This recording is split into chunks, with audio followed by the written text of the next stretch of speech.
Yes, people, how you doing? Welcome back to your latest multi-stream experience with myself, Sean Butler from the Spurs Talk Show, and of course, my mate, one of my best mates in the world, Dave from the Irish Hotspur. Dave, how are you, my man? Yeah, lad, I'm good. Having a good morning. I'm glad to get this show going. We've been trying to get it up and running for a while. We finally found time that we can get it out, so hopefully people enjoy it. And look, the aim of this show is to pick 4 topics every week, give a good discussion on them, but also we want you guys to get involved as well. So if you've anything you want us to discuss in future shows, put them in underneath and we'll be sure to bring them up. 100%, mate. One of those suggestions has come in already from one of your, I think, Dave Williams. I'm guessing this is from your channel because he's saying, Dave and Jack, you need to do a pod on the cards dished out to and against us since the Liverpool game. Nothing, or noticing a trend now where the opposition are kicking us off the park to no cards or their first card after 80 minutes. It is a bit of a trend that's emerging, isn't it, mate? Look, people call me crazy all the time, Sean, you know, when I say, like, there's a conspiracy of referees against us and stuff like that. But you can't argue, since the Liverpool game, there does seem to be that common trend. You look at Fulham, for instance, allowed to pull us down routinely, no booking until later on in the game. Same with Crystal Palace. I know, Sean, you were sort of, you highlighted that as well. I am still here, just got to fix a light quickly, sorry. No worries. Like, Sean highlighted that against Crystal Palace when it came to a lot of the bookings that we got. You know, I think they didn't get booked until like the 90-odd minute. You know, I think the referee finally pulled out a booking. Same with Nottingham Forest the other day, routinely allowed to foul us. I think that idiot in the midfield for them, Yates, committed 6 fouls. And, you know, Nottingham Forest didn't get a booking until late in the second half when the game was already beyond them. I mean, it's absolutely a joke. Don't worry, Dave Williams. Give me until after Christmas, my man. I'm a bit busy this week, but I'll definitely get something together for it, and I'm going to put my case forward, and let's see what people think. 100%. Let's welcome in some other people before we get into this. We've also got Dave saying, and we seem to be ending games with more cards than the opposition. I was at Fulham and saw Madder's ankles take a battering from Polinia. Yep. Palace players raking down the back of VDV Achilles. 100%, mate. I completely agree with you, Dave, and both Daves in this conversation. We've got another Dave H here from Dave Channel saying, big up, Dave. Hope you're good, my friend. Hi to all in the chat. Come on, you Spurs. We've got you saying hello to you all back. Big Pants saying the boys will have to scrap with a resurgent Everton side. That's what a Dyche team will do. Yeah, it's not going to be an easy game. History does usually favour us a little bit, though, in that particular derby, that particular game. So hopefully we can come away with the 3 points. 10 minutes, so only these two ranters and ravers is going to talk. No, listen, we're going to figure out a way to try and get through 4 different topics for 10 minutes. And we are, well, it's not going to be just one person talking, but Dave and I do like to rant and rave. Rain, 100% we do. Morning, guys. Daryl Brepper, big up. Daryl, good to see you. Drew Zillis in the house, big up. Drew, finally, lol, big up, lads. My 6 a.m. wake up call. Yeah, sorry, mate. It's been taking about 3 weeks for us to get this one going. Daryl Brepper, 100%. Big up, Sean. Big up, Dave. Good to see you, mate. Andrew Montgomery's in the house. Hi, guys. Looking forward to it. Merry Christmas, Sean and Dave. Big Pants, Mick Vickers, and Liam Harty is here as well. Good to see you all. Good to see you all. Right, we're going to start. So this, I'm a bit sweaty. Go back from a dog walk. This is the format. We're going to bring up the first topic of the day. We've got 10 minutes, so I'm going to start with the introduction of the topic. Dave's going to then start his spiel on it, go as long as he wants. He's going to hand back over to me to rebuttal, to discuss, to add. If I agree with him, I'll add more. If I disagree, we'll get into a debate, but the debate has to be settled inside of 10 minutes, and we have to have covered as many of the potential angles as possible and see if it will be a digestible format for us. Right, Mr. Harris, the first topic of the day. Is our squad as thin as a lot of people say it is? You ready? Right. Do you know what on this one? Sorry, go on. Yeah, go. We're starting. Yeah, do you know what on this one for me, Shawnee? I think, look, when you look in terms of numbers, we've got numbers and we've got bodies, but how many of them actually contribute to the squad? For instance, Hugo Lloris in the squad. Nowhere near it, nowhere near good enough. He's on his way out. Ollie Skip, not good enough. You got Pierre-Emile Højbjerg's future. That's unresolved right now as we speak. Then you go into the likes of Eric Dyer. Future unresolved as we speak. Ivan Perisic looks like he's out of here in January. Giovanni Lo Celso, another one where his future is unresolved. I know Spurs saying they're not going to loan him out this January. However, I feel if they get cash for him, I think they'll sell. And, what other club would wait around 4 years for a player to perform? Fraser Forster, okay, he's a backup goalkeeper. And then you go down the list. Ben Davies, look, I don't think he's good enough personally, but there's many out there that don't. Brandon Austin, Alfie Whiteman, 2 other players that don't contribute. So in terms of numbers, I think we do have good squad. But there's a lot of bodies there and a lot of players there. Sessions, another one, that are registered to create this squad that just aren't good enough, that don't contribute to this squad. And there's so many of them where their futures are up in air. I think Postecoglou has tried to extend the strength in depth by bringing through a Donnelly, Feliz, Dorrington, people like that. However, I don't think we're there yet, and I think we need better squad depth, Sean. Where are you at with it, my man? Look, I think that obviously we're limited by the amount of players you can have in your squad to 25 in terms of just the rules of the Premier League and the foreign quota and the homegrown. But I would actually say, I think that every time we go through a miniature injury crisis, you see certain personnel, certain people within the fan base coming out and saying, this is Daniel Levy's fault. Yet again, the squad is so thin.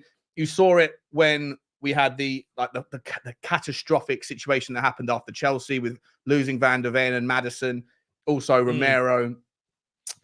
And I think that sometimes it's a little bit over-egged. I genuinely do. I understand that you look at Manchester City and you see the quality that they have, 2 world-class players or 2 near world-class players in every position. But I just don't necessarily agree that Tottenham, outside of injuries, have a thin squad. I think if you look at, and we're going to talk about versatility and utility in a second in the next topic or one of the next topics, but I do think when you add in the fact that some of our best players are capable of playing in multiple positions, then I think that you have a far more versatile and deeper squad than people currently think. I think when you look at our midfield, for example, and if you're now including Decky as a midfielder because he can play in the 10, and if you were to list in order of quality the amount of midfielders that we have, and you would include Bentancur somewhere at the top, Maddison somewhere at the top, Bissouma somewhere at the top, Decky somewhere at the top, Pape Sarr somewhere at the top, Lo Celso somewhere in the middle, Pierre-Emile Højbjerg and Ollie Skip and Gio Lo Celso are the 5th or 6th, 7th, and 8th quality members of our midfield options. And I don't think that there's many teams that you could look at in the Premier League that would go down to the 6th or 7th or 8th most preferential player in their midfield and have someone of Pierre-Emile Højbjerg's quality. When you look at our midfield line, when you look at our forward line, and you see that obviously right now we're struggling without Perisic and Manor Solomon, but we have 6 or 7 players that on their day are all capable of playing in a multitude of positions. So if you do have injuries to one side, you can take someone from the left and put it on the right. As I said, with the midfielders, you have Lo Celso that can play in the 6, the 8, or sorry, the 8 or the 10. You have a Højbjerg that can play in the 6 or the 8, Bissouma that can play in the 6 or the 8, Maddison that can play in the 8, or sorry, the 10 or on the left. I think that when you compound on the fact that you have so many names that can play in so many different positions, and when you have a frequency of players that where you can get to the lowest levels of it in any particular position and still have a quality name, a quality international player, I just don't believe that our squad is as thin as people say it is. Do you know what, on the versatility argument, I do hear you. We do have quite a few players that have actually shown their versatility so far this season under Ange Postecoglou. But for me, that sort of shows that Postecoglou will trust the squad depth to a certain degree. But there's still, 4, 5, 6 spots up for grabs right now of players that we can get out and bring more in that don't contribute to the squad to be able to create more squad depth. I'd argue that maybe Ange Postecoglou has done a better job than previous managers by bringing that versatility to players, by being able to bring up a couple of youngsters. He is creating that sort of bit of squad depth. But the fact that he's using players out of position and stuff like that, realistically, it's not really that ideal. And then we're also talking about a couple of players. Do they want to be here? Do they not? And I think that reflects in their performances with the likes of Højbjerg and Lo Celso. One game they can have a good game, the next game they have a shit game. And I think that reflects. I do think, we do need to hit the market again in January and the summer and build out that squad depth. For me, I take your point. I do understand what you're saying. I think Postecoglou has created a deeper squad than what others have. However, it's nowhere near there yet. When you're talking about the likes of Alfie Whiteman, Austin, Lloris, there's 3 squad positions up for grabs already that don't contribute. Dyer, Session, there's 5. If you could ship them out and bring more players in, then I would sit here and say we have a better sort of squad depth. In years gone by, you look at some of the embarrassments that we've suffered because of our squad depth, going out to Middlesbrough in the Cup, Forest in the Cup, losing to NS Moore in Europe, places like that. When we have to rely on squad depth in years gone by, it shows that we don't have it. However, to your point, I do think Postecoglou is making a better go of it in terms of using players out of position, which maybe covers it up a little, in my opinion. Yeah, look, I'm not making the argument that Tottenham don't need reinforcements. We certainly do. Yeah. And I take your point as well, 100%, that if you have players that are of good enough quality, but are they really ready and willing to play second fiddle? And then when they get their minutes, maybe not. I think that's going to be a conversation and a problem for any team that is not playing in Europe that aspires to be. That doesn't also have the credibility of winning trophies, even if you're a squad player. I think some players will tolerate being a squad player if they're confident that they're going to win trophies every year, like at Manchester City, maybe at Liverpool. Whereas I think the rest of us have to find a way to rationalize to them that they're going to play, going to get minutes, and they're a valuable part of the squad, even if they're not playing all the time. Players have got egos. I'd also say that whilst my argument, I think, is fairly strong and rigid for the midfield, I think it's not quite as strong, but still has some validity at the top end of the pitch. I think one more additional high-quality player at the top end of the pitch, and I think we could be maybe two if we're getting rid of Perisic, need to replace him as well.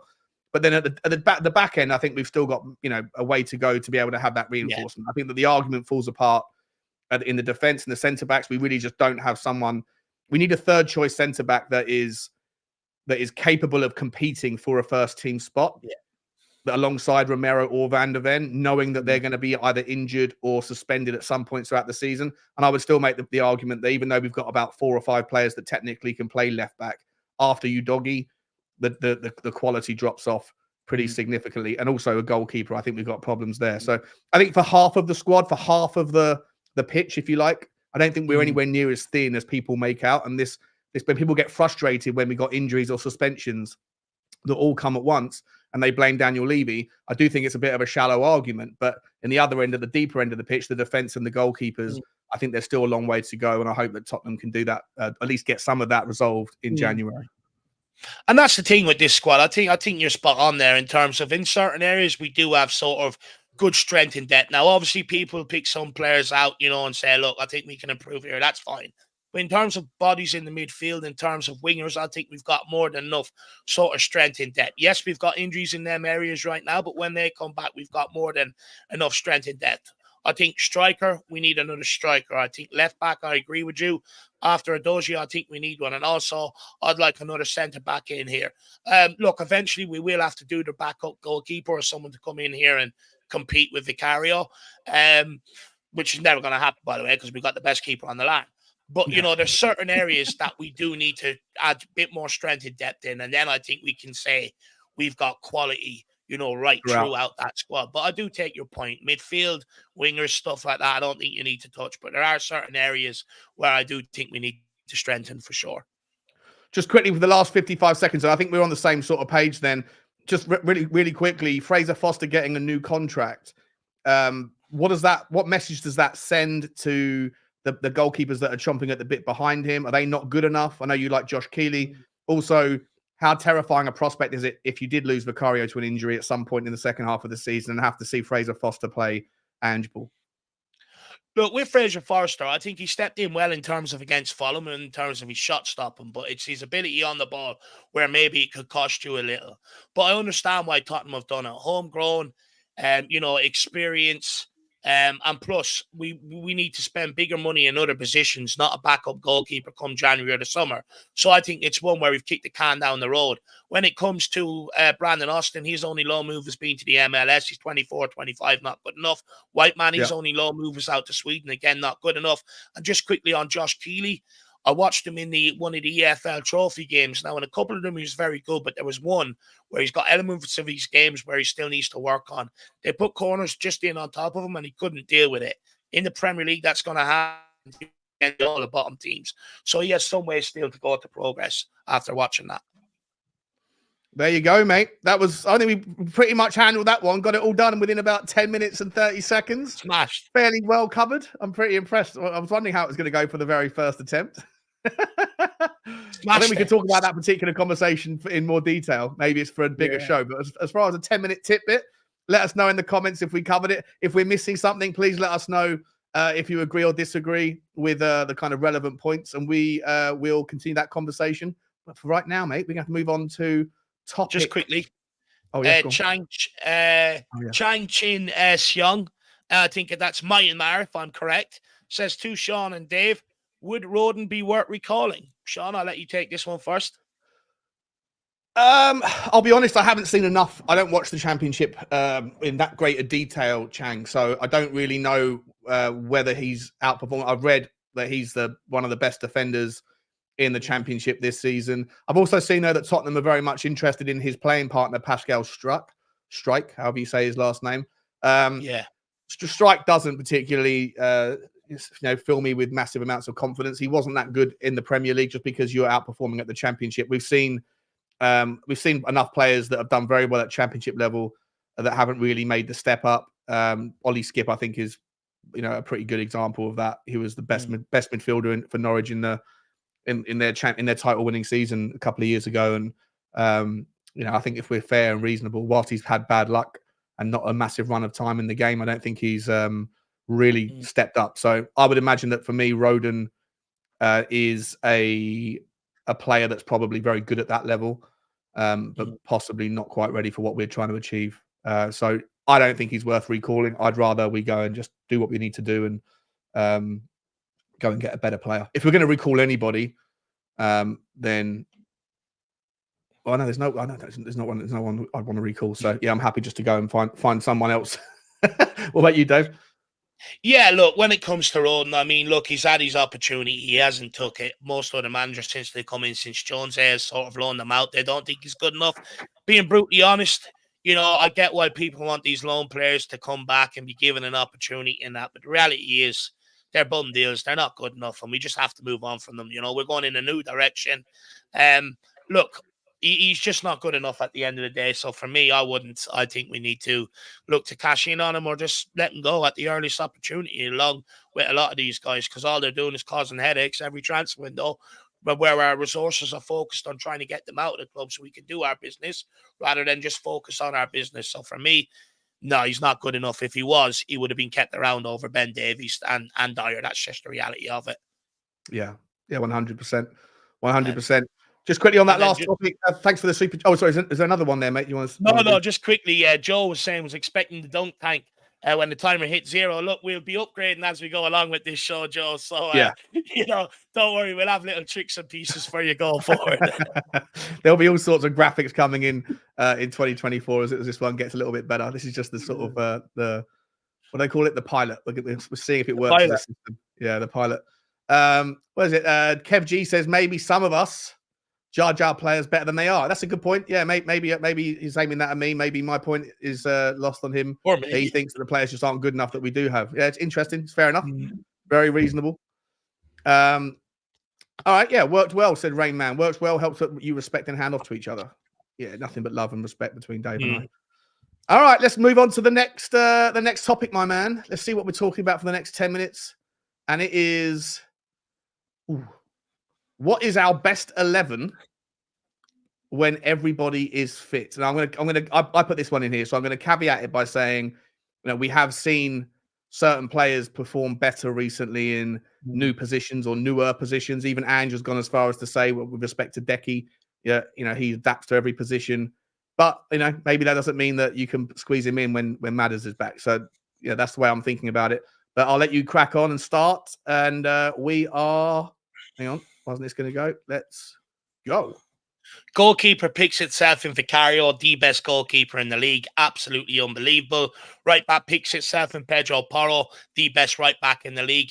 Up there numbers-wise in terms of assist and goals with Trent Alexander-Arnold, but also better defensively. Hang on. When you go, right, stop there, mate. Stop there. Something's happened. Wait. What are we doing here? That's the viewers out there. They're extending the clock, lads. Someone's hacked in. They want more. What's going on? Hang about. Let's try this again. And what's going on? Try and reset the clock, Shawnee. Huh? Just try and reset it. Should work now, shouldn't it? There we go. There we are. Left back, Adoji, best left back in the league by a mile as well. He picks himself. Romero and Van der Ven also pick themselves. I'd argue, how good can they be in emulating Walker, Rose, Toby, and Yang going forward? You know, that defense got us into a title race, Champions League final, and stuff like that. So, you know, we're on the road at least. So I wonder how good they can be. When it goes into midfield, I'm going to go controversial here, and people may not like it, but I'm going to go Bentancur in the holding role. What I've seen from him in that 30 minutes, I think Basuma has that capability, but doesn't drag it out of himself more enough. I think when I'm going into the other midfield roles, Papa Matasar, I don't think you can take out because of the amount of times he turns over the ball. With James Maddison as that number 10, in my opinion, with the creator. Now, going up top right now, I'm going Sonny on the left, Richarlison down the middle with Kulu Sexy on the right. I know there's a lot of debate about is Kulu better in the middle, but I've also made this counter argument. Will he get into that midfield when all of our midfielders are fit? I'm not quite so sure. And when you've got that target guy in the box, that's where Kulu is effective. I think he struggled with Son in the box because even when he was cutting in and trying to, you know, beat his man and stuff like that, he didn't really have anyone to aim at. Whereas you seen last week, he got a goal and assist off the right-hand side, so he can still play there. So for me, Sean, that's what I think Tottenham's best 11 is. So I'm going to get yours and then come back to me and we'll see if there's any discrepancies. Sorry, so Pape Sarr was in the 8 and Maddison was in the 10. Who was in the 9? Yeah. So just quickly, Vicario on goals, right back Porro, left back Adoji, centre back Romero, Van der Ven, Bentancur in the 6, Papa Matasar in the 8, Maddison in the 10, Son out left, Kulu out right, and Richarlison down the middle. You're putting Richarlison in the middle as your best 11. Okay, because I think we're so much more better balanced with a proper striker in the box than what we would be with Son. Okay, so for me, I think the back 4 picks itself, and so does the goalkeeper. I think we all agree on that. Vicario, Porro, Udogi, Romero, and Van der Ven. I'm also going to join you and say Bentancur in the 6, Bissouma on the bench, and I'm going to add the bench players because I think that you're going to need to have versatility and you're going to need to demonstrate the strength of our squad. Going back to the last conversation, right? Bissouma on the bench for the 6. I agree that Pape Sarr should be in the 8, and I agree that Maddison should be in the 10. I'm of the opinion that Decky is a stronger player in the second half. I think that his stamina carries on and his momentum is absolutely phenomenal. And I think that Brennan Johnson may, for certain horses for courses, I think the argument has to be structured around like what's the best 11 to play against certain teams. If it's a high line team, if it's a really high line team that you're playing against one of the top 4 or 5 teams, then I personally would like to see Sonny in the 9. I'd like to see Brennan Johnson, Sonny in the 9, Brennan Johnson on the right, and Perisic on the left in a high line team if he's fully fit for the first half. For the second half of the season, I'd bring Decky off the bench and either put Decky into the 10 or put him on the right hand side to run at players. So and if it's a low block team where you have to break teams down, then obviously I put Decky on the right hand side for his crossing ability. I put Richarlison in the 9 and Sonny out on the left-hand side. The same midfield 3 for me. Pape Sarr always plays. I think he's just too good with his mobility, his ability to pick players off and pick out kind of interceptions during the kind of second phase or when the balls are knocked down from loose balls or whatever. Maddison always starts in the 10 for me. I'd like to ask you your opinion whether or not there's any rationale. Have you ever seen Maddison playing on the left for Leicester? Yeah, back in the day? No. You never saw him playing off the left, no? No. Okay. Because I've always thought that he drops off to the left-hand side. I don't know if he would be good enough at running at players, but some of the best things he's done in a Tottenham shirt have been attacking things down from the left-hand side, getting to the byline. I just wonder whether in certain circumstances you might agree that you could put Decky in the 10, Maddison out on the left-hand side, and someone like Brennan Johnson on the right with Sonny up top. Look, I mean, I definitely wouldn't be against that. I think whatever combination of that, I'd be happy with, just as long as all 3 of them are on the football pitch. But look, Maddison's one of them players. He can play left, he can play right, or he can play through the middle. But what I don't want to get at Tottenham is, where we're pulling these players out of their most effective positions for Tottenham. I hear you when it comes to the case of like Son and Richarlison, teams that will come out and play against us. Yeah, of course, you got to play Son down the middle because you got to exploit that high line and the timing of Son's runs and everything. They're absolutely perfection. But And against Brennan low block, Johnson on the right, most possibly as well, right? yeah, Richarlison would come out of the team for me and be put on the bench. But against low block teams, I think Richarlison has to play.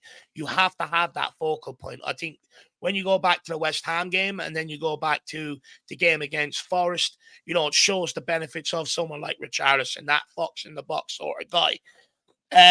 But I don't really want to carry that right throughout the rest of the team. For me, I think players play better when they are settled in certain positions rather than chopping and changing them. Of course, needs must, I'd be open to the idea. But for me, I would like us to be able to get maybe a settled 11 overall. Not only for the guys that are out there week in, week out, bring good camaraderie and everything else, but also sends out a message to all the squad players. If you want to get in, you have to up your levels. You have to up your performances. You have to take your opportunity. So for me, that's what I would be doing. But ideally, I think I would like to persist with Son on the left as much as we can, because the more we play our system and our style of football, the more teams see we struggle against low block, the more they're going to set up in that counter-attacking system, and the more 100%, we're yeah. going to face that sort of system. So for me, I think inevitably, as the season goes on, you'll probably just see more of Son on the left and Richarlison through the middle. Yeah, no, I completely agree. I wonder what that means for Brennan Johnson. He spent £55 million or £50 million on this youngster, and I don't think he works on the left hand side particularly well. He's nowhere near as good on the left as he is on the right. But I don't know. And Decky and him offer two completely different things. Decky's played absolutely, fantastically in the last few games. At the start of the season, though, I think I certainly wasn't the only one. Loads of people were very frustrated with his predictability of cutting in. I think Brennan Johnson now is learning what's asked of him. He's learning the new system. He's learning to do new things. He's taking players on. And I genuinely think that he is better at taking players on to the byline than Decky is. Even though, having said that, I've always been this advocate saying that Decky doesn't use his right foot enough, and I've never seen him make a mistake with his right foot when he's chosen to use it. He just doesn't choose to use it enough. Against Nottingham Forest, key sort of perfect example. The ball gets kind of mishit towards him. He drives down. He's got a bit of space and uses his right foot to smash it into the top bins. Like, I don't know why he doesn't use his right foot more often than he does. But he does. But if he's going to continue to favour his left foot all the time, then if you're going to look to be able to whip the ball into Richie for this low block system, I think occasionally, and not occasionally, invariably, getting to the byline and pulling the ball back is often more useful for a header than it is pulling to the sort of the corner of the penalty box and whipping it in like Decky does. Look, I'd also argue, I think part of Decky constantly cutting it inside was to do with not having that player in the box, because Brennan Johnson was also doing it on the left-hand side for quite some time as well. But look, when it comes to Brennan Johnson, Sean, I think the reason why Kulu constantly starts over him is because Kulu's a better crosser of the ball. Kulu's a better finder of that final pass than what Brennan Johnson is. I feel like Brennan Johnson gets in great positions, but his crosses are often overhit or not good enough. I take and when it comes to finishing, Johnson can finish, but so can Kulu. And I think this is where it's at with Johnson. Yes, we brought him, but it's up to him then to get to that level, to be able to get into that first team and be a mainstay. Right now, I'd argue he's still sort of hot and cold. He's nowhere near the finished article. He's still got a long way to go. And I think once he brings that consistency, I think you'll see more of a selection headache, personally. Yeah, and it's going to be, like I say, again, not to get back to the point, I don't want to make it too repetitive, but I think that if Brennan Johnson does learn this system, stays relatively injury-free, and Decky also can do the same, then, for opposition teams, opposition managers, being able to predict what 11's coming up, the difference between Brennan Johnson and Decky is so stark that if there's a 50% chance that Decky's going to be on the right, or a 50% chance that Brennan Johnson's going to be on the right, it's going to make it incredibly difficult for opposition managers to spend enough time practicing certain routines, because they just don't know which version of Tottenham is going to come out. And so for me, I'm really hoping that both of these players continue to improve this season, as you say, so that it gives Brennan Johnson a selection headache and it gives opposition managers a preparation headache. Yeah, for sure. And look, competition will only breed, all around up levels of performances from absolutely everybody. And that's ideally where we need to get to. But again, another 10-minute segment finished just on time as well. Absolutely, we're smashing this, lad. I think I actually took away like 30 seconds. I think you were only 30 seconds through the first minute before we had the clock hiccups, and then I had to set it at 9 minutes. So, Guys, listen, just before we go any further, shout out to everyone who's participating in the conversation. If you are watching this on my channel, please make sure you smash the like button. Please make sure you get into the title of or the description and find Dave's link, and then get over to his channel, hit the like button and the subscribe over there, and vice versa. If you're on Dave's channel, please hit the like button there, come over to mine, hit the subscribe, and then go back to Dave's as well, just so that everyone is the whole purpose of these multi-streams is that we try to reach more people, but also that people are introduced to each other, if that makes sense. So yeah. Dave only has 10-minute battery bursts. Same here. He'd like to see Kulu in a false 9. Yeah, look, that's another conversation. Well, we were going to talk about where is Decky's best position, but we'll save that one for show 2. Yes, because I do want to talk on that. Well, we can talk about it now if you want. Oh, actually, you know what? Maybe we can talk about it we can include it in this next topic, which is, let me just edit this and see if I get it right this time. Versatility versus specificity. Essentially, it is the benefits of having players that are monsters in one position, like a Romero or a Van der Ven, or maybe not Van der Ven. Maybe is maybe someone who's versatile enough to go and play in the left back role. You know, we have players like Lo Celso that we're not sure really where his best position is. Decky, we're not sure. Is it? And this is the question, Dave. Again, I'll let you start. Is it? Well, how important is it to have a mixture of specific players versus versatile players? Do we have the right balance? Are we looking for more players that can fit into several different positions, or should we now be focusing on getting experts that do one job for this system absolutely perfectly well? And we're going to start. Right, let me just double check it's working. Go. Do you know what, on this one, Sean? I'm actually of the belief if you sign the right quality players, I think they automatically can become versatile. They can play in many. It's messed up again. No, what's going on? These bloody things. Go.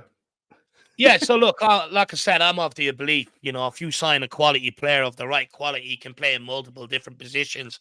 I argue that when there was sort of concerns about Pedro Porro, could he play right wing back to right back and stuff like that? I've always said if you sign the right quality player, they can adapt. But look, the benefits of versatility is that you just create stronger strength in depth. You create more competition for places, I guess, and that can only ever be a good thing for the squad and for that 11, so that they can never go out there and rest on their laurels or feel settled, because they constantly have people chomping at the bit for their place. However, I do think there's certain positions on the pitch where you do need specificity. I think goalkeeper is one. You know, I think centre back is another. And I also believe striker is another. I think there's certain areas where you want your specificities, but I think the rest of the pitch, you know, if you sign a good midfielder, I'd argue he can play a 6 or an 8, you know, or an 8 or a 10. If you sign a good winger, they should be able to play left and right. And if you sign a good fullback, they should be able to fill in on the opposite side if you need them to. So, look, when it comes to that, like I said, I think specificity in certain positions, then in other positions, if you sign the right quality player, he can double up on positions. So for me, I don't really have a preference, just as long as the quality is right, the mindset is right, that'll replicate itself on the pitch eventually. Yeah, look, I personally agree. I think obviously you need a goalkeeper. No, but again, a specific goalkeeper versus a versatile goalkeeper. We're not saying a goalkeeper that can also come out and score, you know, a header in the 95th minute, but one that can, you know, a specific goalkeeper for a specific system. Our system requires, you know, not so much of, I mean, obviously you always need to be a great shot stopper, but you know, you need a goalkeeper that's got pace, that can come out and do the sweeper keeper role, and that can pass the ball with his legs. And that is, you know, as big of a deal as a shot stopping is. And so you'd rather prioritize a player, if you were looking for a replacement for Vicario or someone else in the future who's coming in to play backup, you'd be looking for a player who might not necessarily be as good at shot stopping as another candidate. But if that particular player has the ability to get out and distribute the ball, then you take that one over the guy who's a fantastic shot stopper, but you know, is like a statue. For me, I think you look through our squad and I think you see versatility absolutely everywhere. I'm convinced that Pedro Porro, for example, who I agree with what you were saying earlier, Dave, I do think he's the best right back in the Premier League at the moment, in terms of on form. I think that he is a mentality monster. He's got the specific mentality you're looking for, which is someone who's not afraid to learn new things, who learns from his mistakes and goes for it. But in terms of his abilities on the pitch, I don't just think he's a right back or a potential right winger. I think this guy, if needs must, if we were in a real predicament and we had a horrible crisis, I think he could easily play in the 8 role as well. I think he's that capable on the ball. He's that technical. He's got that much grit and determination. I think Destiny Udogie probably has enough about him to play as a left winger. I think he could also, be sort of shoehorned into other positions. And I think that we have, I think you look through the pitch. I think obviously we're talking about Decky. I'm not sure. I'm going to come back to you in a second what his best position is. Pape Sarr. I'm worried a little bit that against Everton, some people are asking for him to be placed in the 6 and for us to go a little bit. I think it was George last night, or was it Deji, who said, he wanted us to play Sarr in the 6, Lo Celso in the 8, and then Decky in the 10 because of the fear of the low block that Everton are going to come up against. I think that sometimes maybe having too much versatility, too much uncertainty around where your best player is, allows too much experimentation. I think we've got enough players now that are versatile. I want to see us get the players we need to get in now need to be monsters in what they do. I need a monster number 9 who's brilliant at doing just the things that number 9s do, which is goal scoring, heading, shooting with both feet, positional awareness. I don't necessarily want a number 9 who can also play as a winger. I want a number 9 that's a monster of that. Obviously, we need another centre back that ideally can play on the left or the right. But I'd much rather go for higher quality in one position than a lower quality that can play on the left or the right. I need a specific, really highly talented number 9. I think we've got enough versatility throughout the squad. No, 100%. But also, we have to, like I said, certain positions, I think you do have to sign that player for that specific position. But I think in years gone by at Tottenham, when you look at the likes of Ndombele, for instance, the system at Lyon suited him. But at Tottenham, no matter what system we play, doesn't. You look at Lo Celso, I'd also argue another one where the way we play in just the rigors of the Premier League doesn't suit him. And I think in years gone by, we've got caught up with signing specific players for specific systems. But I've always made the argument, if you're a good player, you'll adapt to any manager's system to play week in, week out. When you're talking about the greats of the Premier League, Gerrard, right back, centre mid, Cam, defensive mid, multiple systems, managers, etc. over the years, but still puts in great performances.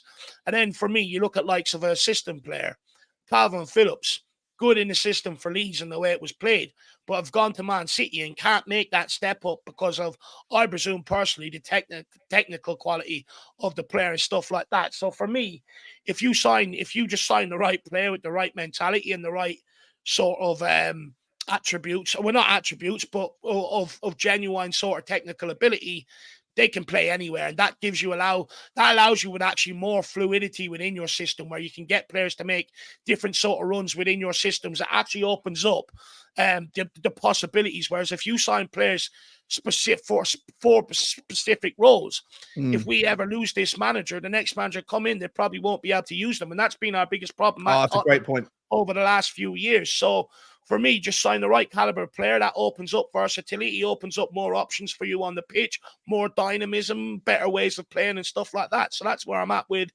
that, Shawnee. You know what, mate? I think that's an absolutely fantastic point about the square pegs for round holes argument. Completely forgot to mention it. I'm really glad you brought it up. I think a lot of us, myself included, but I think most people, if they're honest, got Porro completely wrong. I think at the start of the season, we'd signed a guy that was for a right wing back role, and we were like, well, the guy can't defend. And people were saying, no, he's more of a right winger. He's more of a forward. They were really shoehorning him into that role because they were convinced he couldn't defend either.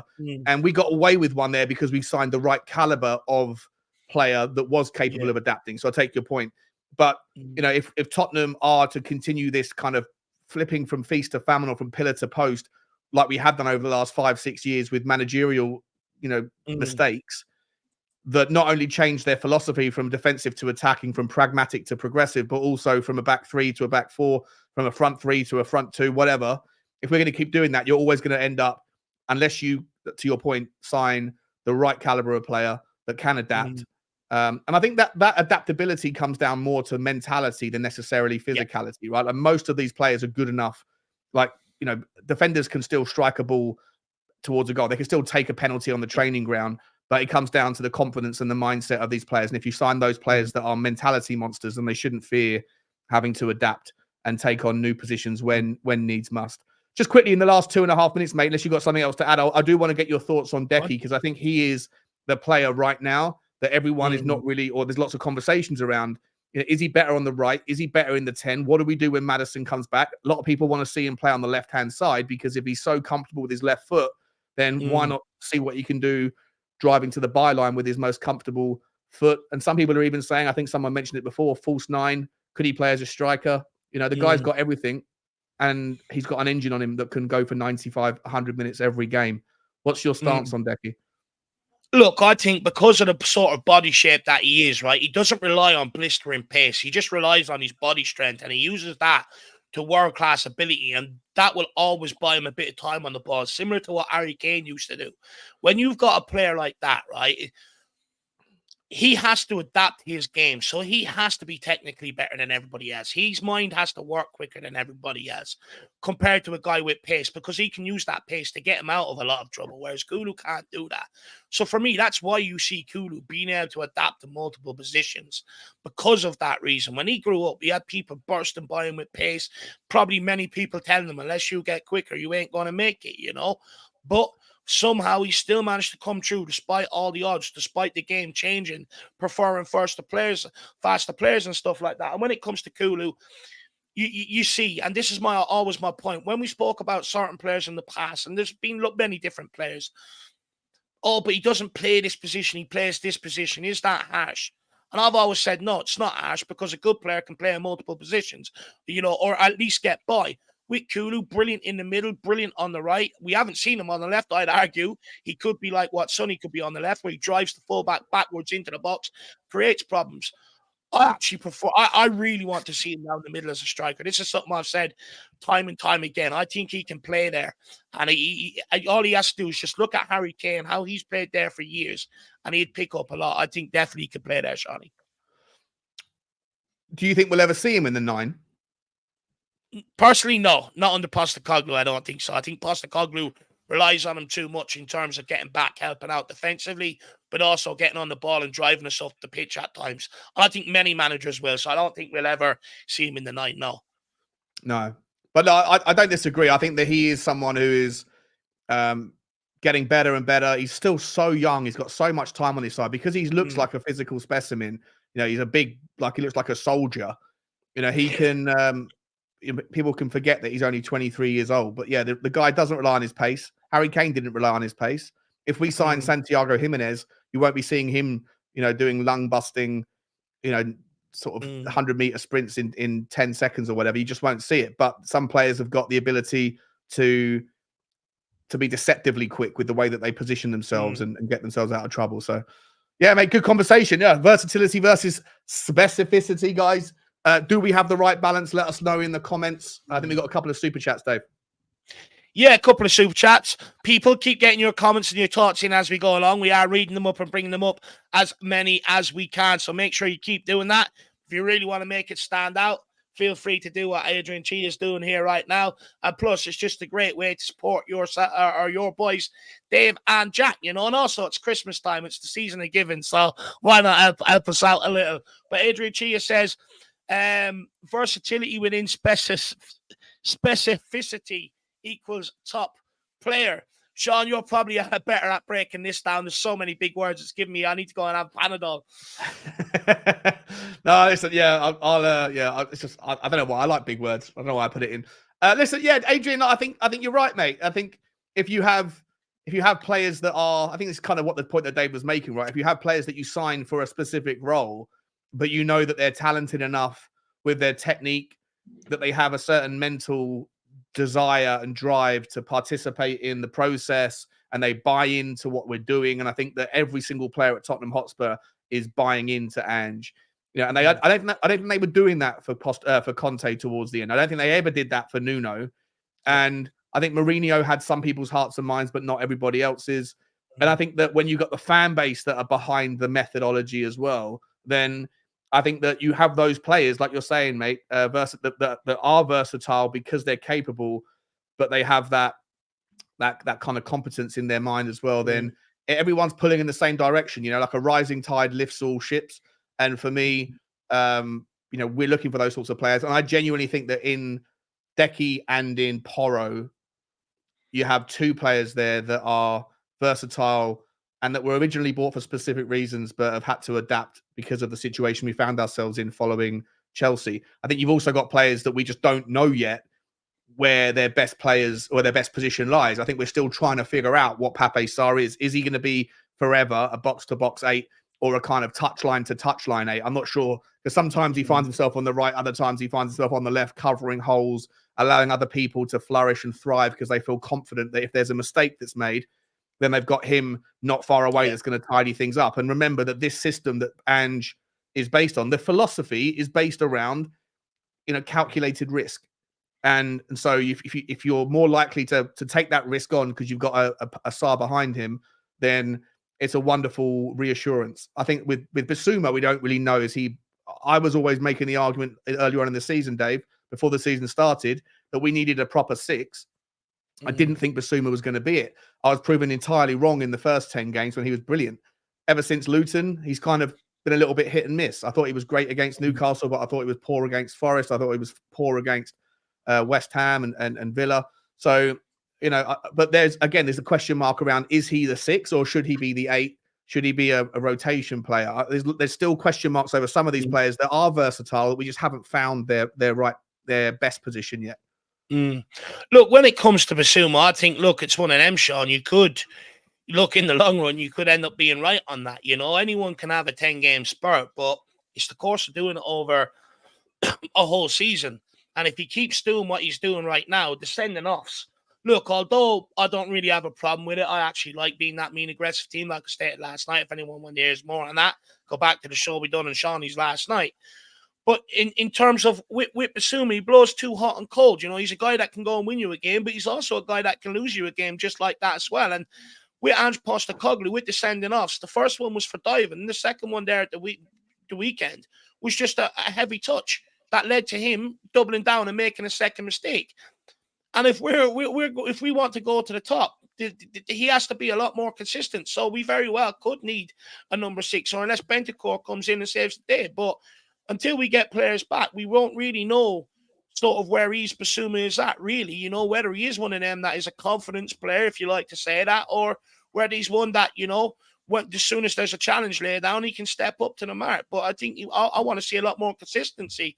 I'd argue what I've seen from the last few weeks, we could bring back Harry Winks to do that. I used to berate him for doing shit like that, constantly passing it backwards, constantly misplaced passes without being under pressure, heavy touches, stuff like that. Nowhere near good enough. But look, Adrian Chi, I think we also have to give credit to Postecoglou when it comes to these players being versatile, because the players also have to believe in what the manager's asking them to do. And the fact that he also says, look, I don't care. If you make a mistake, I'll take the blame for it. That's a huge relief on a player, that they can go out there and that means they'll buy into it. They'll constantly do what the manager's asking them to do regardless. But look, a top player wants to be on the pitch. If you asked the striker and he was a mentality monster, just wanted to play football and was a top guy, so look, I need you to fill in that centre-back this week, may not be happy about it, but you bloody do it. And I'm glad to see we're finally sort of getting at this time with Tottenham. Still a bit to go, but we're getting there. Yeah, I completely agree with everything you're saying, mate. Everything you're saying. And just a quick shout out before we move on, just for a very second. I know we probably look at him and think he's not our first choice, second choice, third, fourth, or fifth choice, but Pierre-Emile Højbjerg is someone who will go, and he's got that mentality. He might not have the necessary talents that we are looking for to get to that highest level, but in terms of a monster in the mind, I think he definitely is. And I think when he was asked to play centre back against, was it Chelsea? I thought he did a really good job for 25 minutes. Obviously, we ended up coming undone in the last sort of little while, but and I think that he's been asked to play in the 6. I think he's been asked to play in the 8. I think for his country, Denmark, I think in the Euros, I saw him playing in the 10. So again, another player there whose best position is not necessarily known. And I don't know whether or not that sometimes hold players back. Like if you are a utility player, then are you then forced to play on the bench rather than just sort of zoning in and becoming a positional expert so that you can command that role rather than being available to play anyone, anywhere when asked? I'm not sure, but just a little shout out for him, because if we do lose him, I think it will be difficult to replace someone of his caliber who's capable and confident and okay with just sitting as second fiddle to a degree. But look, I think I think him and Davies, I think you can throw into the same sort of category in that regard, because although they may not offer you the best quality on the pitch, you also have to weigh up, I suppose, and this is where maybe I'm a little bit guilty when it comes to Davies. So I'm gonna put it out there. You can slap me all you want, but what they offer in terms of on the training pitch, the standards they set, like Højbjerg, first in, last out every single day of the week, stuff like that. Davies in terms of, I believe, he's an absolute brilliant trainer on the training pitch, knuckles down, stuff like that. So you also have to take that into account as well, I suppose. Yeah. And like Fraser Foster, right? One of the reasons why apparently he got his contract is because he's so popular.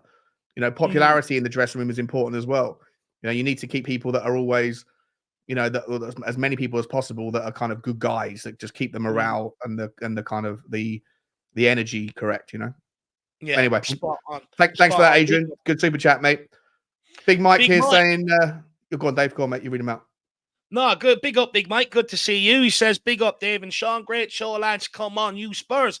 Look, I'll be honest, we've still got one more segment to go, so I don't want to speak too soon, but I think this has been absolutely 10 out of 10 from the off. Hopefully you guys have enjoyed it. I've really enjoyed it, actually. It's nice. 10-minute segments, move on. It's good. It's good. But big up, Big Mike. Good to see you. Apart from the technical issues, the technical issues are a little bit disappointing. I'll knock myself a point down for that. Dave's been 10. I've been an 8 out of 10 because of the. Well, I'd argue you got the harder job. I can focus on what I'm saying. You have to do all the other bits. So, we'll give you a 10 out of 10 as well. Also, Big Mike, everybody, please congratulate him on his recent promotion as well.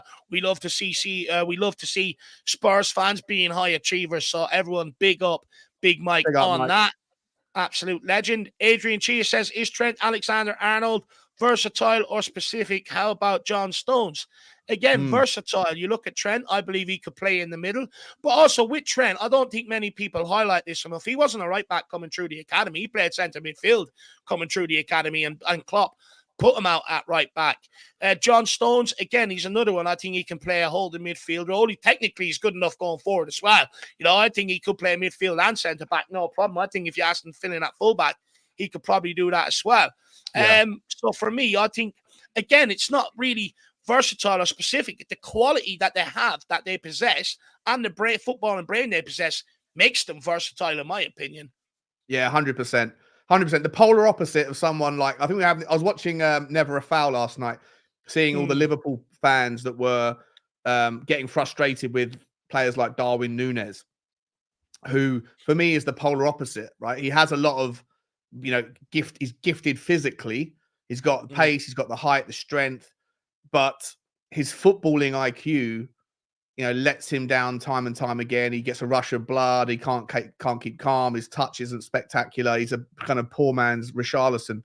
But for me, I just feel like I think the summary point here around versatility versus specificity is you can get players. If you get players that are technically good enough, then if they have the brain for it, the buy-in, the enthusiasm, and the willingness to learn, to adapt, then you're never going to go wrong. And so, I just hope that Tottenham spend a lot more time, and I know we will do these days because the amount of people we've now got looking into these transfer targets, wondering not just about the players' capabilities physically or technically, but also what sort of person are they before we go and drop 50, 60 million. I don't want to mention Endom Belly, but that guy had all the technicalities in the world, but none of the mindset, and that's going to cost us. It's still going to cost us, the next couple of years to come. So, and all the bigger clubs knew that at the time. That's why they waned off one by one. Real Madrid, PSG,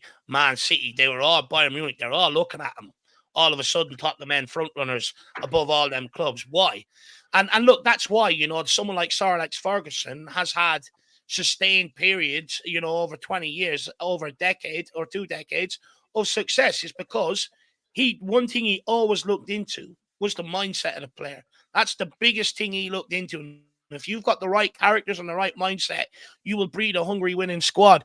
But big up, Adrian, my man. Really appreciate the support. And just quickly on what Sean said there about, the enthusiasm, the buy-in and stuff like that. I think in years gone by, we haven't had the quality. We haven't had the enthusiasm or the buy-in. They brought in for so long, and then they've sort of reverted back. No, we can't do this. We'll do things our own way. Whereas now with Postecoglou, it seems like it's going well.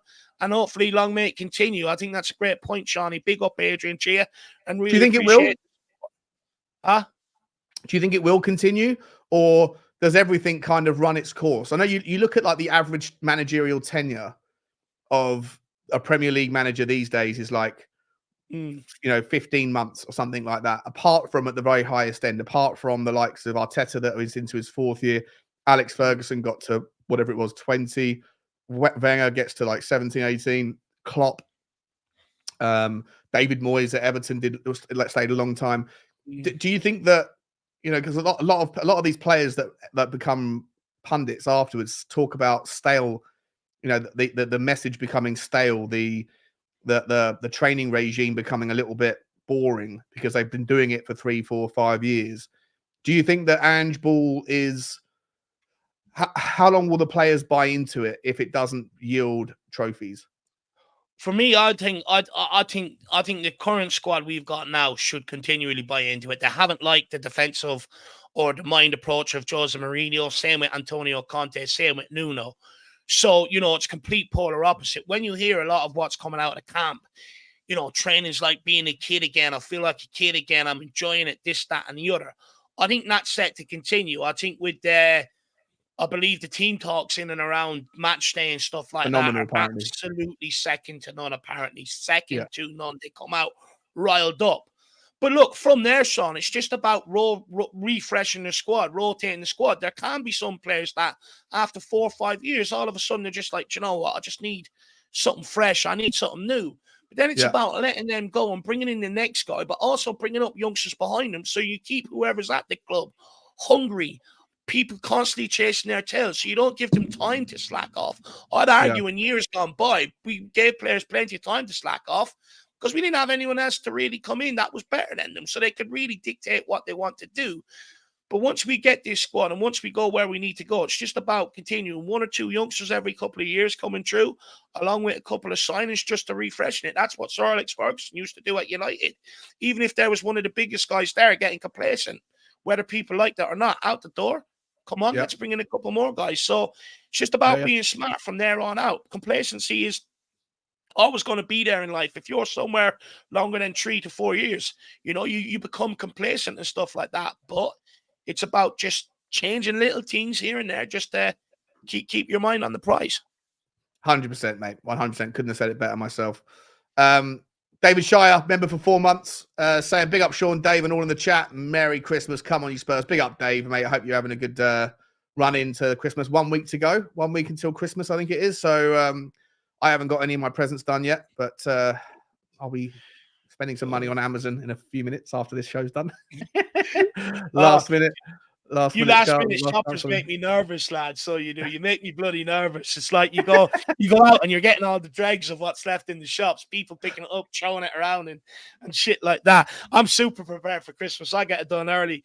But Davy Shire, happy Christmas to you, sir, as well. And look, to everybody out there, I don't know whether I'll see everyone, between now and Christmas. So if I don't, have a great Christmas, enjoy it with family and enjoy yourselves. And everyone, rally around Davy Shire, going through a little bit of a tough time right now. Everyone, when you see him, just check in on him, make sure he's all right. Big up, Dave, mate. Hope you have a great time, and I hope everything's going okay for you. Right, mate. Last question of the day. Are you ready for it? Let's go. Player of the season. Oh, is it player of the season or player of the year? The player of the season. Player of the season so far. Player of the season today. I don't want to include people from last year. Last year was such a write-off. You'd have to go at an under-17 player if you're going with last year. Yeah. Okay. So we're going to talk about for 10 minutes the player of the season thus far. And if you have got time, we've got one more we can go to as well. It's just funny a Spurs legend. But if not, we'll just keep it 4 for this week. Player of the season so far, mate. I'll let you kick it off as always. Hopefully the timer's going to behave itself, and we're going to go now. No, wait a minute. Why? Yeah, look. Seconds? Hang on a second. It's already screwed up. What's going on? I'm glad we could bring people some early morning entertainment as well. Why has it changed to seconds? What's gone on here? Gone mad. But everybody, please let us know your answer to that. Who you're probably, it's coming up to Christmas, end of the year, who your player of the season so far this season has been. Forget about the end of last year underneath Antonio Conte. Just this season, get them in and your reasons why. Also, why Sean's getting the 10 minutes on it instead of 10 seconds, because it definitely ain't enough for me. What I will say to people is keep showing the love to both channels. If you've smashed the like on one, smash it on the other. If you smashed the subscribe on one, smash it on the other. And if you're sending super chats, whatever you want to do on one, do it on the other as well. And let's show both of us a bit of love, because we both work hard to produce this sort of content and stuff like that, come up with the talking points and stuff. So it is greatly appreciated. But let's get going, lad. Let's go. Look, in terms of player of the season, do you know, I only done something similar with Jack the other day on this, and I picked Papa Matasar because I think he's more of the unsung hero, and I didn't want to go for the obvious with Sonny. I think everyone will agree at Sonny. Tottenham, we couldn't survive without him. But you know what? I'm going to change it up just for the sake of this conversation, and I'm going to go with Venom Vicario. I think he's been an absolutely unbelievable signing. And when you talk about a goalkeeper stepping up in big moments, last year, Hugo Lloris, and I'm not great on Hugo Lloris because he was a great servant for Tottenham for 8 to 10 years. Just the last couple where he's got older, his ability has declined. But he was saving these mistakes for some of the biggest games on the calendar. Whereas with Vicario, he's saving his best games for some of the biggest games on the calendar. You look at Man United, he made 6 saves before we even got going. And that helped us get over the line in that game. Against Liverpool, pulled off a couple of great saves, helped us get over the line in that game. Same with Arsenal. There was a couple of chances they had. He pulled off some great saves and ultimately helped us getting a result out of that game. Man City, there was a couple of good saves there as well. But look, it's not only them games. He's done it in other games as well. I mean, that save at Nottingham Forest, that striker done everything absolutely right. Up above his man, you're taught header it downwards because the goalkeeper's usually jumping. So, it sort of has a good chance of going in underneath him. That beats every other goalkeeper in the Premier League, bar Vicario. That was an absolute world-class, unbelievable save. And for me, I think, look, he's actually getting the praise and recognition he deserves from the Spurs fan base. But I think it's about time people outside of the Spurs fan base started waking up to the caliber of goalkeeper we've got. He's absolutely sensational. But not only that, it really helps the back line and the midfielders at time. When you've got a goalkeeper that you can go back to relieve some of that pressure from the press that's on us if we can't play through it. A couple of times we tried to go back to Hugo Lloris last season. I remember one Eric Dyer kicked out for a corner, and then another, when it went back to Hugo Lloris, he's just smashing it long, aiming at nobody. Whereas with Vicario, he's composed, he's controlled, and he also helps us play out from the back. And 100%. That's the benefit of Vicario. You're getting both sides of the game. Absolutely unbelievable. Johnny, who are you picking, my man? Look, it's difficult to go further. I was going to say him, but for the benefit of the conversation, I think that I do want to include some other notable names because I think there's been so many that have done brilliant things for different reasons. I'm not going to repeat what you said about Vicario because I think you said it all there. But yeah, absolutely sensational. And in terms of value for money, I know this isn't a best transfer conversation. This is a best player conversation. But in terms of value for money, Tottenham have done brilliant business. £15 million for Vicario, unbelievable. Another name, Van der Ven. Listen, I thought it was punchy to pay £38 million or whatever it was, £40 million, rising to £50 million. I think it's going to be for Van der Ven. But this guy's come in and just transformed our defensive capabilities. There's no way in a million years could we have done what we've done with the high line with a player, even with Romero next to someone else, unless that player has the ability to get back and sprint and cover and have that ability to time his tackles, win things in the air. All of the vulnerabilities that people were saying about Van der Ven, that he's terrible in the air. Well, he hasn't shown any of those vulnerabilities. He's learned. He is a mentality guy as well. You can see how much he's buying into Ange's system. He loves the coach. He keeps talking about the coach. So I think you got to have a shout for him. And I think that losing him was the catalyst more so than losing Maddison. I'll talk about Maddison in a second, but losing him was the catalyst for having that dip in form. You lost him at the same time as Romero. And then you had to kind of, we became incredibly vulnerable at the back. When he comes back on the 2nd of January, I think it is after Burnley, it all being well, I think Tottenham can then really kick on again. I think losing Maddison, we've had players that have stepped in. I do want to shout Maddison out because I think Maddison, again, for value for money, £30 million or £35 million in the first 10, 11 games of that season. Best player. Everyone was saying he's the transfer signing of the summer. And I think you could also make the argument for Decky, which I'll save one or two for you to talk about. But I just want to, my pick probably for the responsibility as well as the output, I think you have to give a massive, massive shout to Heung-Min's son. I think him stepping up and becoming the captain of Tottenham Hotspur, taking over from Hugo, filling the void from Harry Kane, being asked to adapt, being asked to play out on the left, then come into the middle, then go back out onto the left again. The role that he has adapted as captain, and I didn't think he was necessarily going to be the sort of captain that would grab players by the scruff of the neck and sort of shake them like a Roy Keane. But you don't necessarily need to lead a team in that way. You need to lead a team by doing what you're doing, by being popular, by having people's ears, by having the passion behind you. And you can see when you're at the game, especially in away games, the little things that he's put in place, like doing team huddles right in front of the away section just before the game starts, rather than doing it somewhere else on the pitch. All these little things that Sonny has added as a captain, I think, should not be overlooked. And the fact that he was the second best goal scorer until recently behind, Erling Haaland in the Premier League, being asked to play as a 9, which isn't his natural position. For me, I think Sonny's been absolutely pivotal for our success this year. And when Maddison gets back and those two can reconnect on that relationship that they were building together, for me, I think it's going to be a brilliant, brilliant second half of the season. So Sonny for me is probably second behind Vicario, but I'll let you carry on. No, I want to come back on to Sonny. I just want to add on the Van de Ven point that you were making. I think he's also been crucial in how quickly we've been able to implement the system, because he's been able to get, him specifically has allowed us to play that high line and sort of help us really implement that system at the start. I think if we didn't have someone with his pace, we would have had a lot more teething problems implementing that system, a lot more problems then with players buying in. So I think you make an absolutely great point there when it comes to Van de Ven, but also with Sonny, everything you said, Sean, and he's done this while playing through injury. He had a surgery just before pre-season. He hasn't been right all season. I think everyone can see that. You look at it, it doesn't make sense a lot of times to be hauling off your captain, but Son is being hauled off early, and there's a reason for that. He's still sort of playing through pains and niggles and bits and pieces and stuff like that. Yeah, the man's in tears when he comes off the pitch. He's in tears, not because he's been subbed, but because his body has done everything it can do for that day, playing high intensity football. I mean, what a champion! What a champion! Unbelievable. You talk about mentality, Munster. You talk about leading the line.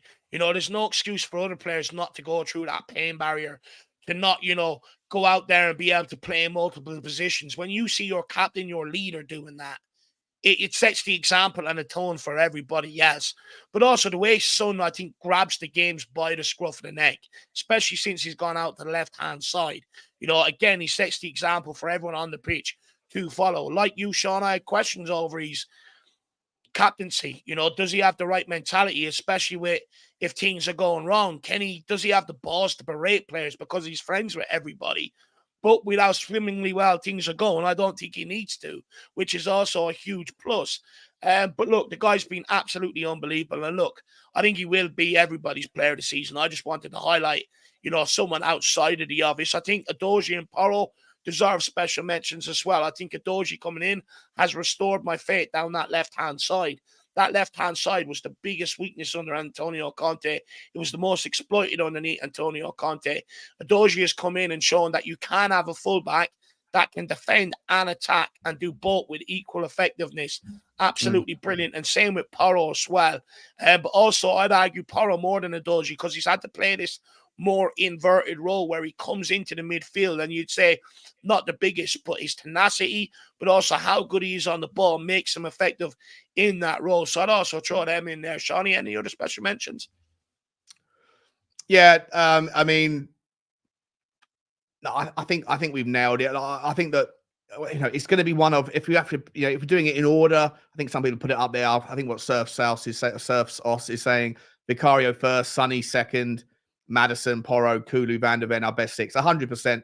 I think that they're going to be the best six. But outside of that, I think that Pape Sarr He's not going to be the best player of the season, but if we're going to give mentions to 6, I'm going to drop it down to 7. I think that Pape Sarr, being someone so young, his glue, I think he is the kind of glue that connects the midfield and the attack. And as I mentioned earlier, I think that he provides reassurance for the people that are behind him or people in front of him, whichever it might be, to take a little bit more of that calculated risk, because they know that the chances are if the ball gets lofted over the top, this guy has got the longest legs since Pamela Anderson, and he can get across the pitch and cover, and the way he toe pokes loose balls that are bouncing in front and draws fouls, just absolutely phenomenal. And when he's not there, I think we feel it. When he is there, sometimes his presence might go a little bit he's not someone that's kind of creating everything, but when he's not there, his absence is felt. So another shout out for him, and I think he is going to grow. Interesting, we had this massive debate on your channel with Adam about whether or not you'd take £70 million for him. Yeah. No, it's a hypothetical. I still would say that £70 million goes a long way, but I do understand people that say when you've got something that's got that much potential, you keep hold of him. And for me, Pape Sarr is someone, I don't know how high his ceiling is, because at the moment we're just seeing better and better from him every day. We haven't seen him kind of drop back yet, have we? So, do you know what I like most about Pape Sarr, Sean? In a squad full of egos and personalities, he's sort of just the unsung hero. He doesn't have that ego, that personality about him, but he just leads by example on the pitch. And what I mean by that is, you've even seen videos coming out of Basuma and Madison getting rubbed down, singing music at each other. Pape Sarr's just sitting in the corner taking it all in. It's absolutely sort of unbelievable when you see all the videos of players arriving. Everyone's like, giving hand signals and all that jazz. Pape Sarr just walks by, hello, and carries on going. I absolutely love that about the guy. It's rare in modern day football. Most modern day footballers, whether how good they are, they all have egos, and I don't blame them. They're I think they're of the top 1% or 5% that harbored that dream as a kid and stuff like that. But it's rare to have someone like Pape Sarr in the modern day who just doesn't have that sort of ego or that about him. He just goes about his work quietly. I'm going to start nicknaming him the Quiet Assassin. Yeah, look, he looks like he's having fun. Every time I see him, he looks like he's mucking around. He's a bit of like he's a young, like a child almost. But I don't want that to sound disrespectful. I mean it in a way that he's just enjoying his football. He's not caught up in the nonsense that comes with fame and fortune. At a young age, he seems to be just loving his life and very grateful for it. So shout out to his parents for bringing him up in a certain way. And listen, I know, like I say, £70 million, a lot of money. I think that the finance of football with the FFP rules, I think it's going to be more and more difficult to see these at least in the very short term, these £100 million signings. And with 70 million, you can do a lot. But I understand anyone that would say no, don't want to sell him at any price, because we don't know what we've got here. I think he is I'm not even going to give him the disrespect of saying he's a lump of coal that you can get a diamond from. He is a diamond. I think he's just a rough diamond that we could polish up and find out that he's one that's fit for the crown jewels. If he stays on track, stays injury free, and doesn't get distracted, then the glue that can lead us to something special next season. Yeah, look, I think he's one of them that I think Tottenham are looking at and trying to form a core part of a dressing room, a core part of a squad for the next 7 to 8 years. And I think he's integral to that. Doji's probably integral to that. Van der Ven, Kulu, I think they're sort of integral to that. So it'll be interesting to see. But look, if 70 million comes in, I might have a different answer in the moment when if it actually comes in. So come back to me if it does happen, Shawnee. I might have a different answer for you. No, 100%. Yeah. But big up Davy Shire, gifted 1 Irish Hotspur membership. I think that's the Spurs GC TV. So Spurs GC TV, if you are watching or if you're watching back, please make sure you thank Davy Shire. Really appreciate that, big man. Absolutely top man.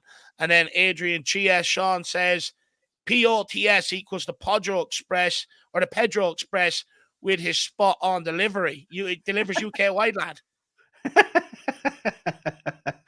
Listen, I mean, I got the chance to meet Pedro Porro after the West Ham game, and I was walking from the Tunnel Club to to find their way out, and the Tunnel Club happens to be, the exit for that is in a corridor where the players come out of their dressing room and go into the players' lounge, the families' lounge, or whatever. And look, I'll be honest, they were all in a bad mood. They just lost 2-1 to West Ham. Richarlison turned down photographs with people. Udogie did. I'm not calling them out in a bad way. I'm just, well, it's like, to hear that. I think they were just, a bit, obviously disappointed. Maybe they just won the back of a rollicking from Postecoglou. So I didn't get a picture of those guys. But 2 minutes later, I'm walking past Pedro Porro, and he was more than happy to take a picture, and he sort of hugged me, and I tried to speak to him. I don't think he understood what I was saying. I think he doesn't. I think he barely speaks English, but I love the guy. I love his mentality. I love the fact that even though he's on the back, someone like him who's so focused and so like such a winner, losing would really probably irritate him. It would probably just ruin his day, ruin his week. And yet he still took the time to have a photo with, big fat Sean Butler. So shout out to him. And I love the guy. So yeah, the Pedro Express with his spot, he delivers everything. He delivers for the fans. He delivers for the players. He delivers for the team. Delivers for his manager. The Porro Express, 100%. Do you know what? I love hearing that. The fact, even though we lost, he still took the time out to appreciate the fans. For me, I think Udogie and Richarlison could probably learn something from that. Yes, they're pissed off, but get out your feelings and realize, the fans, the dedication, of the fans, they help pay your wages and stuff like that. What we do need to do is, if anyone's out there that wants to teach Shawnee a few Spanish lessons, we'll make sure we get him back in that Tunnel Club at some point, and we'll get him to go and converse with Pedro for us on our behalf. So that's what I think we need to do. Yeah, exactly, 100%. That's what I need to do. Take a few basic Spanish, some Spanglish, and see if we can get it going. Listen, mate, we've done the 4. We have got one more to talk about, but we can save it for the next show if you want. We can always find 4 more talks. If you've got 5, if you've got 10 more minutes, we can do another one. Yeah, of course. Or we can. You want to do it? Yeah, I've got time on my hands, lad. Let's go. All right, one more. Let me just get the thing set up again. Hopefully this time Don't get used to this every week now, guys. This is a bonus. This is your Christmas bonus. All right, so this one here, my man, is Sonny a Spurs legend? And just to kind of caveat that, it is what's happening, Hennessy? Good to see you, mate. This one is, essentially, will he be remembered as a Spurs legend? Is he already a Spurs legend? Where does he kind of sit in the rank and file of Tottenham players that have come and gone? I'll even expand it to say, will Tottenham fans miss his absence to a similar level, smaller or greater, as Harry Kane? Not just because of what he does on the pitch, but because of the personality that he is, the global exposure that he brings, all those things as well. So I'll let you start as always, mate, and let's hope this works. Go. Oh, 10 seconds. Oh, no, it's done it again. We're doing it again. What's going on?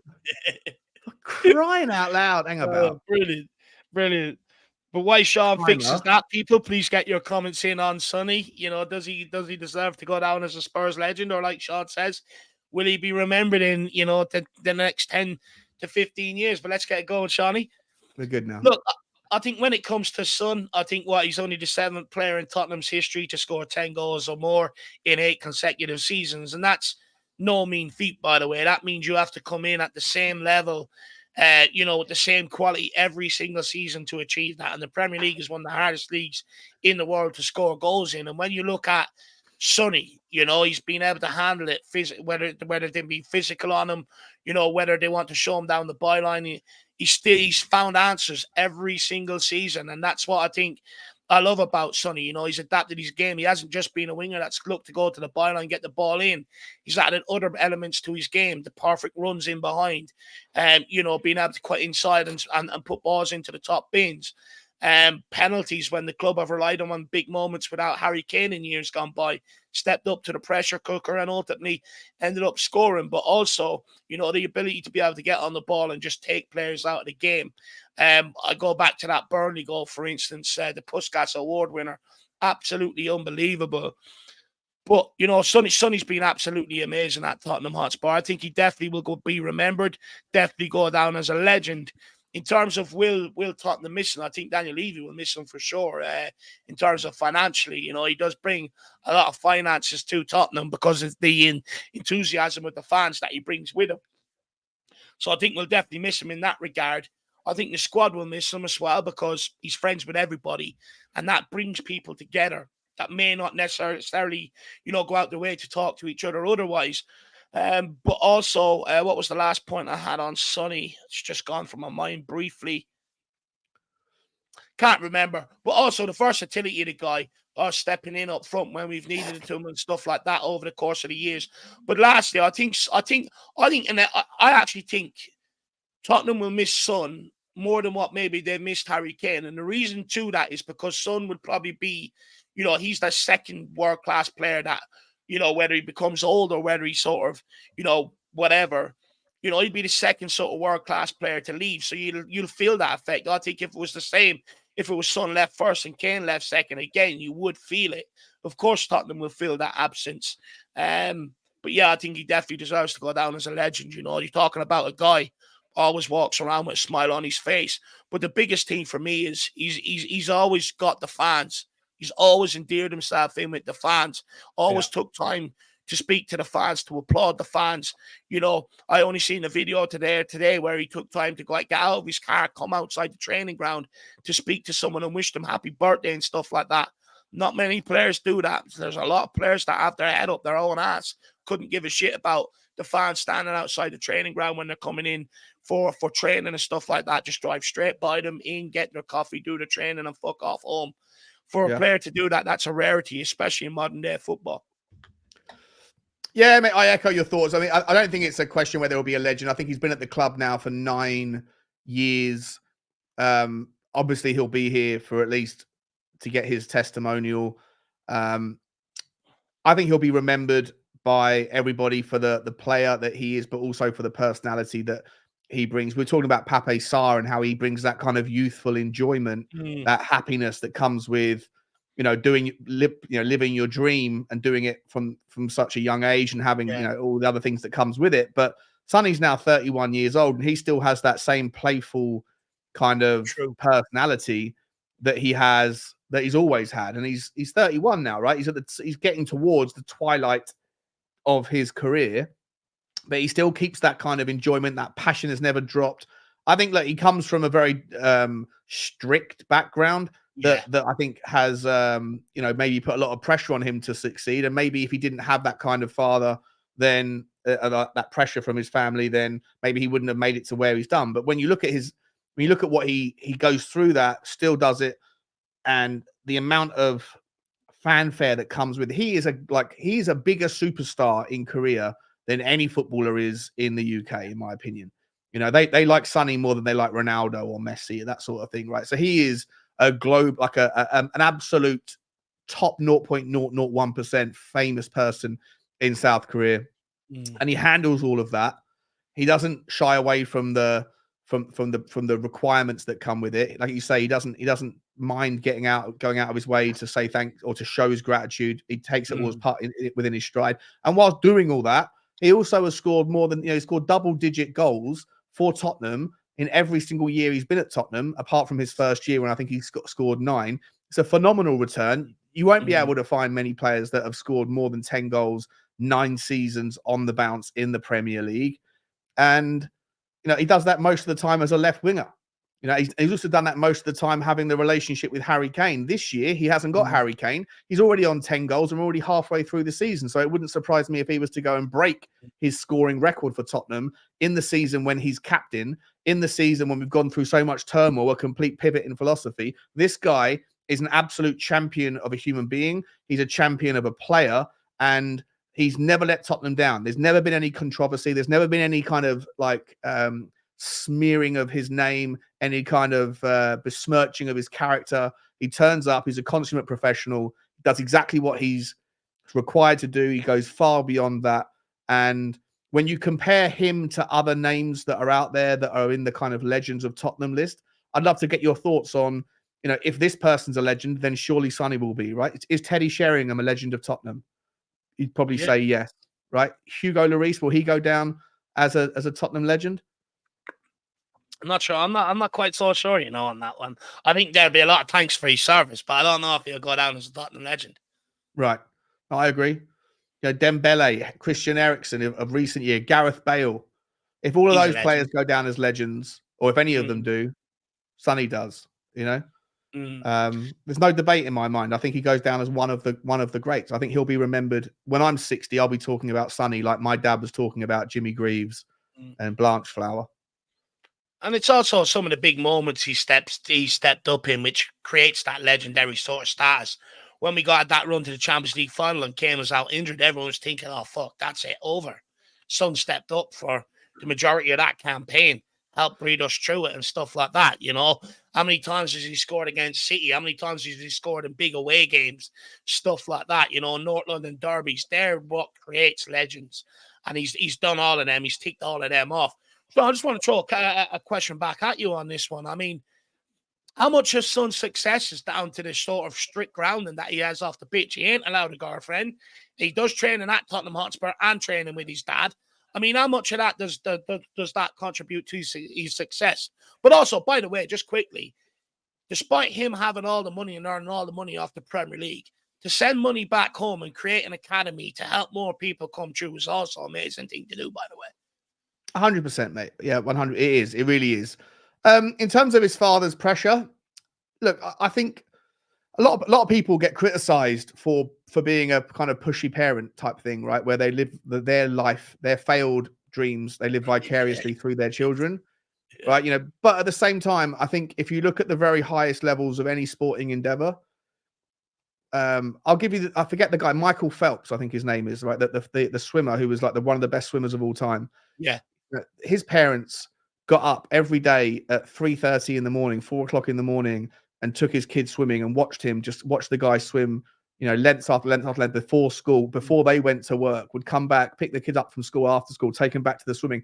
They do live through their kids, but ultimately they're doing it for their kids' best interests. And with that kind of commitment, sometimes bleeds into pressure that can come across as a little bit too much. Like, you don't let your children live their own life because you're pushing them to be the very best version of themselves. But I would be surprised if, less than, 90% of the very best sports people in the world didn't have parents who were pushing the boundary between sacrifice to help their kids succeed, to getting to the point where maybe you're pushing them a little bit too far and you're sort of dictating and dominating. But I think that kids need, if you're going to make it, and for what it's worth, for every Heung-min Son out there that has a pressurizing father, there's probably, a million kids that have pressurizing fathers that just didn't make it because they weren't quite good enough and they resented the pressure. They wanted a childhood or whatever. But I think that, I'm not sure if I would do that if I ever had a child, and I'm not sure how I would feel if my parents did it for me, because for every one that it works, there's 1,000 that it doesn't, or 1,000,000 that it doesn't. But I think you absolutely have to say that the highest.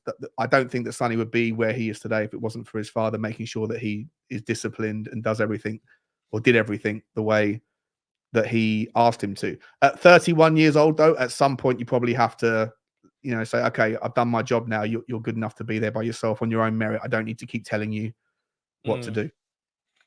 Look, I definitely have no doubt a lot of his success and the continued success every single season is down to the father. Look, I think, I'm one of them. I think if you've got a bit of discipline and, from your parents and stuff like that, and I don't mean, the old fashioned smacking and hitting with rulers and shit like that, just someone with a bit of a strong authority and guidance and that around you, I think it will serve you well. I think it will try, it builds the foundations for success.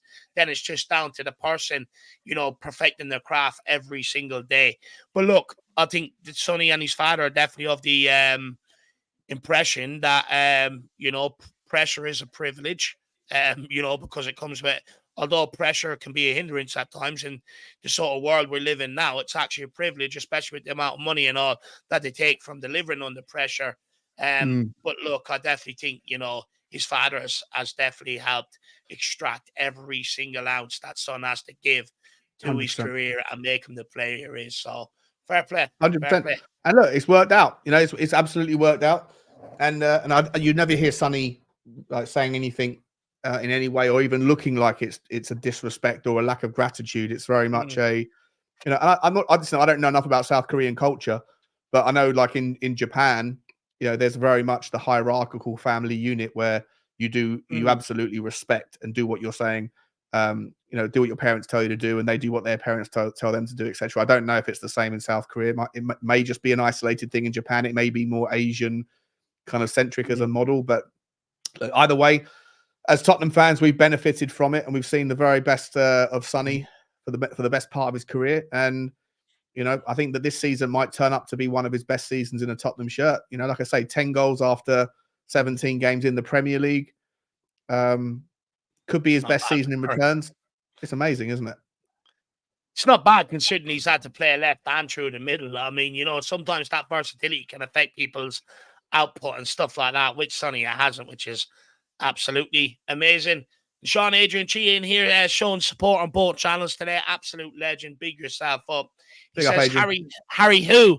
Am I supposed to be missing there? Something? It was something about Harry Winks or some other guy. Some other guy used to score some goals. Yeah. Look, I would say I get we're doing better, a lot better than I expected without him. Don't get me wrong. But you can't take away from the fact he's already hit, I think, 20 goals in Germany already for Bayern Munich. Madness. If we had that this season, we'd be sitting top of the league right now, in my opinion. So, I mean, yeah, I think you can look at it both ways. But I think ultimately, if we had him right now, we'd probably be sitting top of the league with the consistency of the goals. And that's why I think we need to bring in another striker to look, you know, come in and play and compete with Richarlison. You know, just so we can sort of get the consistency of goals we need to take us to the promised land. Yeah, 100%. Shout out to thank you, Adrian. Really appreciate that, mate. Morton Barley's having a crack at me every single stream. He's having a crack at my chair. Well, I like it. I took it to the doctors, and now it's recovering. Very good, very good. He comes up with the second one as well. He's in the hospital. I rang to see how it was this morning, and they told me it was comfortable. Very good. Very good. Joseph on the Technicolor Dream Court rang me. He wants his coat back. Yeah, Elton John's been on the phone. He looks looking for something new for his front room as well. Right, ladies and gentlemen, that's the end of the first effort of 10-Minute Tottenham, where we take on 5 different topics, or 4 topics normally, and talk for 10 minutes, try and cover it. Hope you enjoyed it. Dave, did you enjoy it? Fully enjoyed it, actually. I think it was a great concept and a good show. Thanks very much for, you know, getting me involved in this one, Shawnee. And look, I can only hope that everybody else out there enjoyed it too. 100%, mate. Well, we're doing more. I'm not sure if we're going to do it once a week or twice a week, but at least once a week going forward, either every Monday at 12 UK time. But if we do it again, we'll let you know very soon. But yeah, guys, if you are still here, if you're brand new into the channel, then please smash the like button on whichever channel you're on. Get into the other channel. The links or the title, the link should be in the title, and hit the like and the subscribe to the other person. We're trying to make sure that we get mutual exposure for each other. Yeah, thank you to everyone who's put the super chats in. Any last words, Dave? I'll let you round off, mate. Look, last words, just a bit of housekeeping. Please, everybody, if there's specific things you want us to discuss next week that you're screaming at your phone or your TV screen about today, put it in the comment section below. You know, let's get you guys involved as much as we can on this as well. Put them in and we'll pick the best ones and discuss them next week. And also, if I don't see some of you between now and Christmas, because I know people will be busy traveling, etc., please have a great time, stay safe, and spend time with the family. That's the most important thing. Happy Christmas, everyone. Happy Christmas, everyone. Tottenham against Everton is up next on Saturday. Can't wait for that one. A couple more games before the end of the year, and hopefully Tottenham can continue their march up the table, chasing down Aston Villa, and then Liverpool and Arsenal.